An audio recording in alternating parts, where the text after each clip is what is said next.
Hi, my name is Erin Cardozo, and I'm a muse at the Horn Museum of Art. Today I'm going to talk to you guys about the symbolism of black swans, inspired by Shen piece of photography in the Asian Gallery. It's titled Black Swan. It was taken in 2009, and it's part of this project he has going. It's titled Chinese Sentiment Project, and it's a personal journey for him to reconnect with authentic Chinese living things and culture. In his blog, he said, "I want to show China in a most authentic way, strip away from its political and economic phenomenons, a simpler view of China, an idea that I can relate to my childhood memory." The piece really caught my attention, and with the movie coming out and everything, I wanted to learn more about what black swans symbolize. Um, Black swans are Australian natives, and they were successfully introduced to New Zealand. The black swan is the third swan who lives below the equator.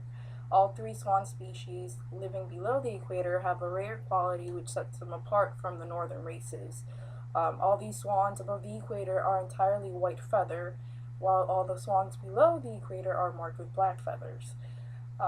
The taking of the black swans to Europe in the 18th and 19th centuries brought the birds into contact with another aspect of European mythology, the attribution of sinister relationships between the devil and black-colored animals such as black cats. Black swans were considered to be a witch's familiar and often chased away or killed by superstitious folk. And this may explain why black swans have never established a sizable presence as animals in Europe or North America. In Tchaikovsky's Swan Lake, for example, the sinister and seductive black swan is contrasted with the innocent white swan, Odette. So now on to the symbolism of black swans, and swans in general. A swan is a totem of beauty and grace. The pure white swan is a solar symbol, whereas the Australian black swan is a nocturnal symbol. The black swan is an important cultural reference in Australia, although the character of that importance historically diverges between the prosaic in the east and the symbolic of the west. The swan is a master of the elements of earth, air, and water, and is an excellent guide to the therapeutic powers of these elements. Many healers use a swan feather in smudging and healing ceremonies, and a swan feather tied to an instrument such as a harp would be a powerful adjunct to music therapy. Also, boat builders use swans as figureheads to bring good luck to their travels. Now let's go into what swans symbolize in different traditions. For example, in Native American traditions, the Navajo believe that swans can call up the four winds, and the Great Spirit will use swans to work its will. Um, in Australia, the Aborigines saw the black swans as wives of their all-fathers. Japan, in the Ainu folk tales, the swan was an angelic bird who lived in heaven. In India, it was the swan that laid the cosmic egg on the waters from which Brahma sprung.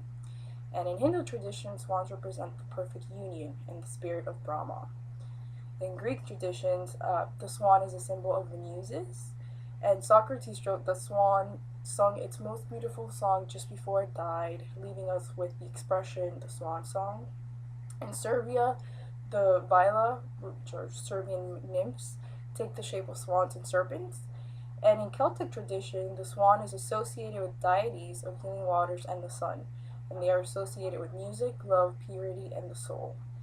In Irish tales and otherworldly bird, they are often the disguise of fairy women, and at certain times of the year, a swan maiden can transform herself back into a human.